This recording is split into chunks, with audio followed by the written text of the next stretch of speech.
आपदा प्रबंधन की इस श्रृंखला में आज हम एक और प्राकृतिक आपदा सूखा पर चर्चा करते हैं।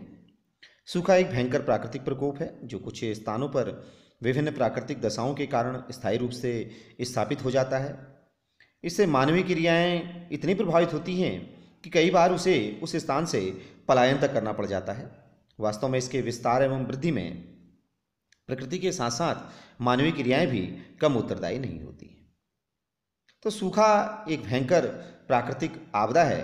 सामान्य अर्थों में अगर हम बात करें तो सूखा या अकाल वह स्थिति है जिसमें कृषि, पशुपालन तथा मनुष्यों की सामान्य आवश्यकता से कम जल प्राप्त होता है।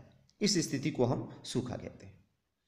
जल वैज्ञानिकों के अनुसार सूखे के 3 प्रकार होते हैं। हालांकि बाद में वैज्ञानिकों द्वारा इसमें एक प्रकार और जोड़ा गया है जिसको हम सोशियो इकोनॉमिक ड्रॉट के नाम से जानते हैं। पहला प्रकार है क्लाइमेटोलॉजिकल ड्राउट, जलवायु सूखा। सामान्यतः 25% से कम अगर वर्षा होती है तो ऐसी स्थिति को हम क्लाइमेटोलॉजिकल ड्रॉट या जलवायु सूखा कहते हैं। दूसरी स्थिति ऐसी कि वर्षा कम प्राप्त हो और सिंचाई के लिए रोक कर रखने का इंतजाम अगर हम न कर पा रहे हों तो ऐसी स्थिति को हाइड्रोलॉजिकल ड्रॉट यानी जल विज्ञानी सूखा कह सकते हैं। और तीसरी स्थिति, अगर दोनों ही इस प्रकार की स्थिति न होने के बावजूद भी खेतों तक अगर पानी न पहुंच पाए तो ऐसी स्थिति को एग्रीकल्चरल ड्रॉट कहते हैं। और चौथी स्थिति जो नई जुड़ी है, सामाजिक आर्थिक स्थिति। ऐसी स्थिति में जब किसानों को इस स्थिति के कारण, सूखे के कारण आत्महत्या के लिए मजबूर होने की प्रवृत्ति को वो अग्रसर हो जाते हैं, तो ऐसी स्थिति को हम सोशियो इकोनॉमिक ड्रॉट के नाम से जानते हैं। सूखा पड़ने के बहुत सारे कारण हो सकते हैं। सूखा का सबसे प्रमुख कारण वर्षा का न होना है। वर्षा न होने के पीछे विभिन्न भौतिक दशाएं, जलवायु परिवर्तन और वन विनाश महत्वपूर्ण कारण हैं। वन जलवायु को संतुलित रखते हैं, वर्षा के लिए अनुकूल दशाएं उत्पन्न करते हैं। वनों के विनाश के कारण भी वातावरण में आर्द्रता की मात्रा न्यूनतम हो जाती है और सूखे की स्थिति उत्पन्न हो जाती है। भूमिगत जल के अत्यधिक दोहन के फलस्वरूप भी सूखे की स्थिति उत्पन्न हो जाती है। कुएं तथा अन्य भूमिगत जल स्रोत सूख जाते हैं। बढ़ती हुई जनसंख्या की खाद्य आपूर्ति के कारण जल एवं भूमि संसाधनों पर अत्यधिक दबाव पड़ा हुआ है, जिसके कारण सूखे की परिस्थितियां उत्पन्न हो रही हैं।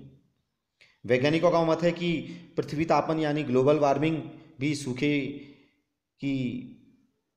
के लिए एक महत्वपूर्ण उत्तरदायी कारक है। ये कुछ कारक हैं जिसके कारण सूखा पड़ने के विभिन्न प्रकार हमारे सामने दृष्टिगोचर होते हैं। सूखे से पड़ने वाले विभिन्न प्रकारों की हमने चर्चा की। अगर हम इसके देखें, इसके कौन कौन से प्रभाव हमारे जनजीवन पर पड़ते हैं, इसके सूखे के बहुत भयंकर प्रभाव, दुष्परिणाम हमारे सामने आते हैं। सूखा पड़ने पर फसलें नष्ट हो जाती हैं, जिससे भोजन की कमी हो जाती है। पशुओं के लिए चारे की कमी हो जाती है, जिनसे उनकी मृत्यु तक हो जाती है। गांवों की अर्थव्यवस्था कृषि पर आधारित होती है। सूखे की स्थिति में रोजगार की कमी हो जाती है, इससे गांवों के लोगों की क्रय क्षमता कम हो जाती है। कृषि आधारित उद्योगों पर दुष्प्रभाव पड़ता है, क्योंकि कच्चा माल हमें प्राप्त नहीं हो पाता है। सरकार को सूखे से निपटने के लिए विविध उपायों पर धन व्यय करना पड़ता है, जिससे राष्ट्रीय बजट पर प्रतिकूल प्रभाव पड़ता है। और दीर्घ अवधि तक अगर सूखा पड़े तो दुर्भिक्ष की स्थिति उत्पन्न हो जाती है, जिसके कारण भुखमरी उत्पन्न हो जाती है और भुखमरी के कारण व्यापक रूप से प्राणियों की मृत्यु हो जाती है। सूखे के कारण लोग अपने मूल स्थान से पलायन करने लगते हैं, इसलिए अन्य क्षेत्रों पर जनसंख्या असंतुलन की समस्या उत्पन्न हो जाती है। ये कुछ प्रभाव हैं जो इस विनाशकारी पर्यावरणीय संकट जो हमारा सूखा है उसका प्रभाव मनुष्य पर सीधा पड़ता है, क्योंकि इसका सीधा संबंध मानव की 3 मूलभूत आवश्यकताओं जल, वायु और भोजन से होता है। सूखे को से प्रभाव से मुक्त होने के लिए कुछ उपाय हैं, समन की कुछ प्रमुख रणनीतियां हैं, जिनके माध्यम से हम इस सूखे के दुष्प्रभाव को कम कर सकते हैं। इसके लिए प्रमुखतः है हरित पट्टियों का निर्माण, पर्यावरण का सुधार, क्षेत्र की पारिस्थितिकी इकोलॉजी को बहाल करता है। पृथ्वी पर ऐसे स्थान बहुत थोड़े से हैं जहाँ पर वर्षा एकदम न होती हो। हरित पट्टी वर्षा जल को रिसकर धरती के नीचे जाने में सहायता देती है। वर्तमान समय में अगर हम देखें तो राजस्थान में कुछ जिलों में देखा गया है और वहाँ कालक्रम में इससे वर्षा की मात्रा में भी वृद्धि हुई है। दूसरा उपाय है जल आपूर्ति में वृद्धि। जल का संचय करके, नहर सिंचाई की व्यवस्था करके, बांध बनाकर और खेती के तौर तरीकों में सुधार कर कर भी सूखे की स्थिति से बचा जा सकता है। इंदिरा गांधी नहर परियोजना राजस्थान इसका एक आदर्श उदाहरण है। प्राकृतिक तालाबों का निर्माण कर वर्षा के जल को संचित कर भूजल के स्तर को बढ़ाया जा सकता है। एक महत्वपूर्ण परियोजना देश में बहने वाली विभिन्न नदियों को आपस में जोड़ने की महत्वाकांक्षी परियोजना जो अगस्त 2005 में भारत सरकार द्वारा प्रारंभ की गई थी।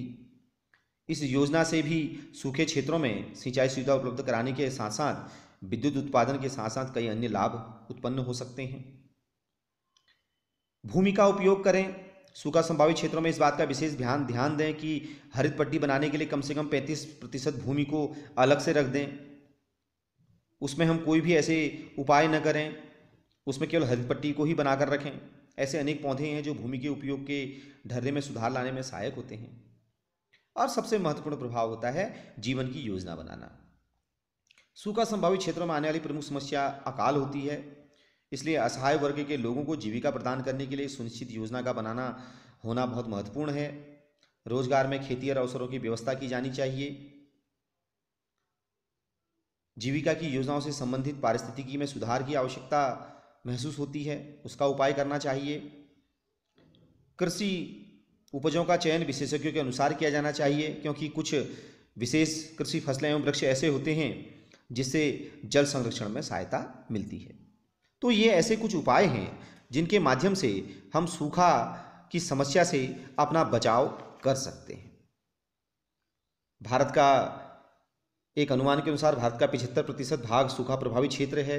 यदि मानसूनी वर्षा अपने निर्धारित अनुमान से कम रह जाती है तो राजस्थान, गुजरात, छत्तीसगढ़, झारखंड, उड़ीसा, महाराष्ट्र, कर्नाटक, आंध्र प्रदेश, तमिलनाडु राज्य का बहुत सारा हिस्सा सूखे की चपेट में आ जाता है।